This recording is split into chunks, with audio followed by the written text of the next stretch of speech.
Well, hello, ladies and gentlemen. Welcome to the very first Xenoblade Chronicles 2 Blade Showcase. This is going to be a little segment on our channel where we kind of go over the basics of the various blades that are available. We will be covering only the unique blades. Now, for those of you guys that don't know, unique blades are only attainable through special circumstances, particularly through rare cores. When you get a rare core, that you have a small random chance of getting a unique one or the stock ones. The unique ones tend to be the best ones because, as you can see, there are 5 crowns on the bottom right corner of the screen. I realize that my logo will be covering it, but that means that they will have stronger affinity and they will be more likely to bond with the driver. And in this case, Azami is going to be with Rex. And I'm going to be talking all about this one because this is an absolutely fantastic unit to have, particularly if you were starting out in the game.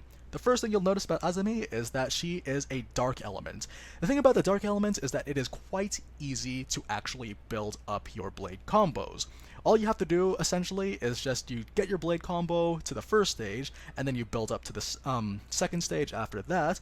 And if you have a ally that is Earth Element, this is very common for people that are playing the game because you have Poppy, who automatically comes with the Earth Element, and you will have a special blade combo level 3 that'll actually summon meteors, do a lot of damage, and also blow people down.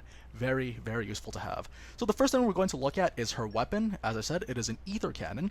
The ether cannon is a unique weapon in that it scales with the ether stats. So ideally, you would like to fill this on a sort of a holy cavalier sort of build, where she would be the primary attacker, and then you will have some healers on the driver in order to actually increase the damage scaling. Of course, you can also just have 3 attackers, get yourself the Elite Fighter or Master Fighter class for the driver, and then that will just increase the damage overall. Depending on what you would like to do, I would recommend maybe eventually down the line, well, starting off, you would probably be better off just having 3 attackers per on Rex, and then for your other 2, you would have them worry about the tanking and the healing.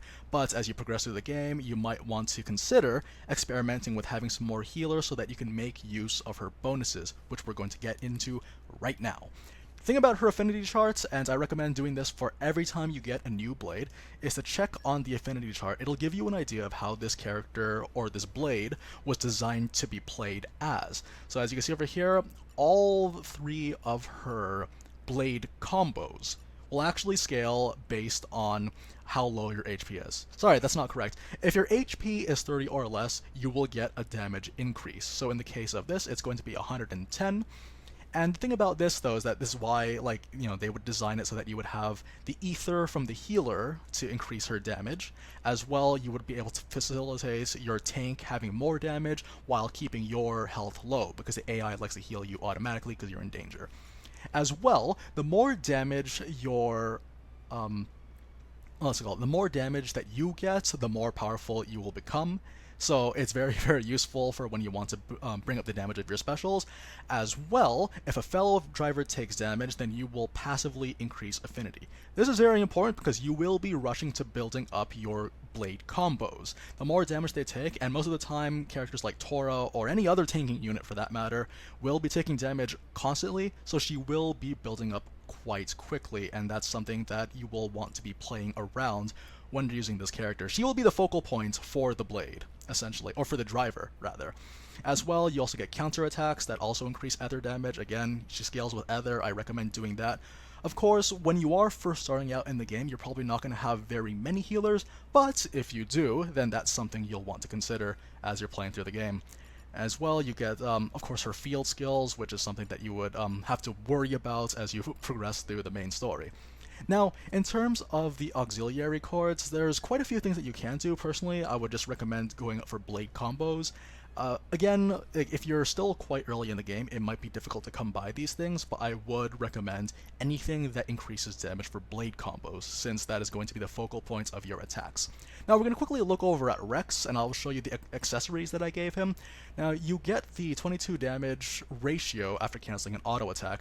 This is quite important since you will be canceling auto attacks fairly often, because remember, if you cancel an auto attack at the right time, you will build up your affinity that much faster. Since you're going to be doing it all the time, you might as well be doing that. As well, for passive damage, I will give the cannon attachment, since the cannon class weapons increase by 27%, as you can see here.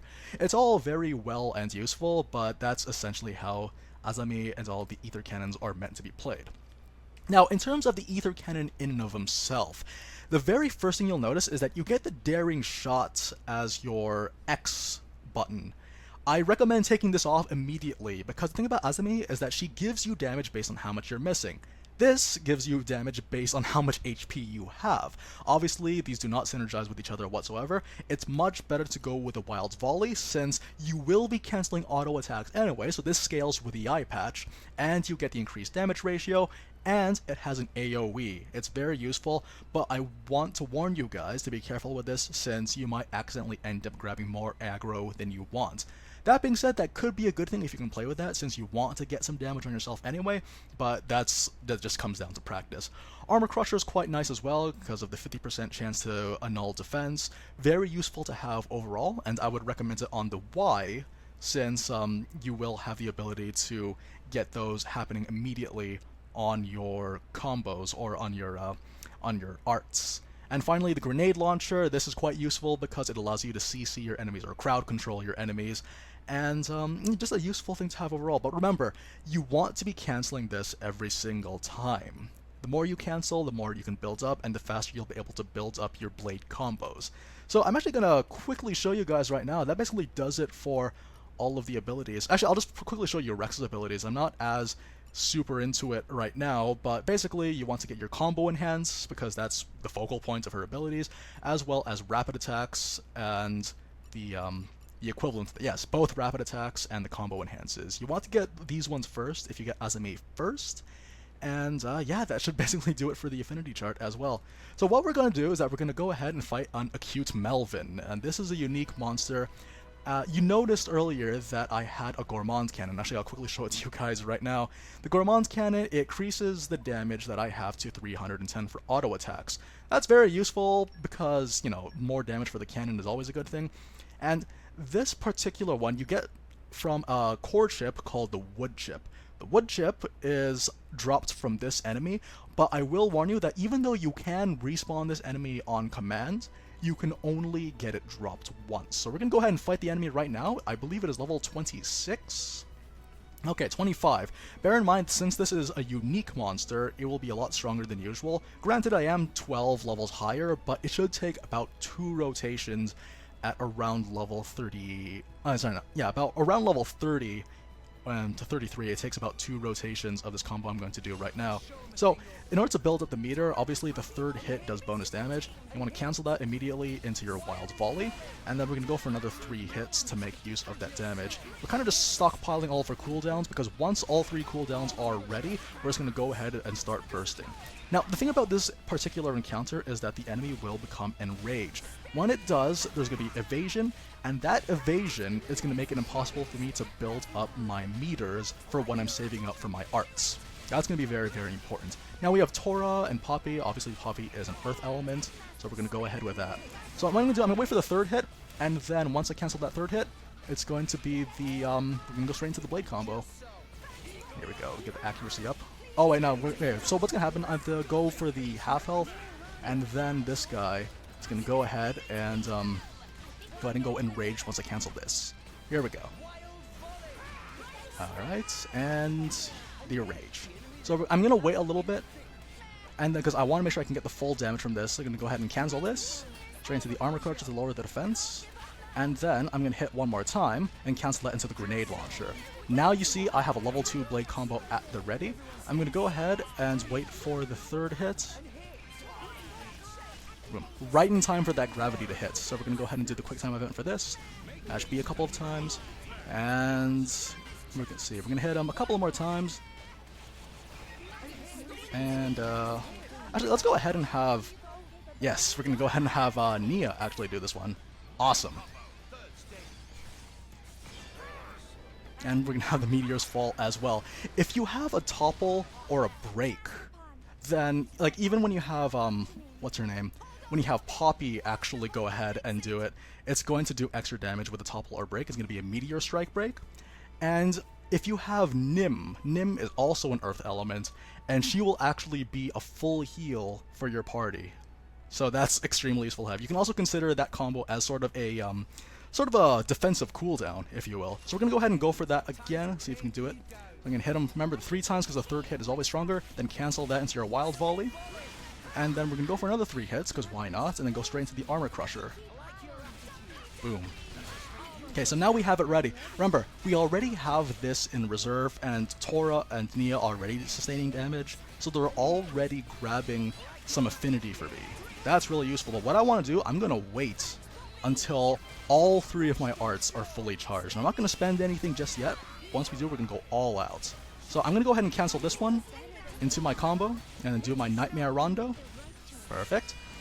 And let's see. Alright, and then we're going to use a Wild Volley. That's going to cut me into the Enrage. Usually, like, you know, if you're earlier on, you're probably not going to, not going to do as much damage, because again, I am 12 levels above this person. But what's going to happen, though, is that you can just keep doing this pattern until you see that they're at the halfway point. Obviously, it does come down to, like, how familiar you are with the encounter. So yeah, I can go ahead and do this. And how about we go ahead and cancel this one, too? Perfect. Now, I see that the gravity is about to expire, so I'm going to go ahead and do my combo immediately.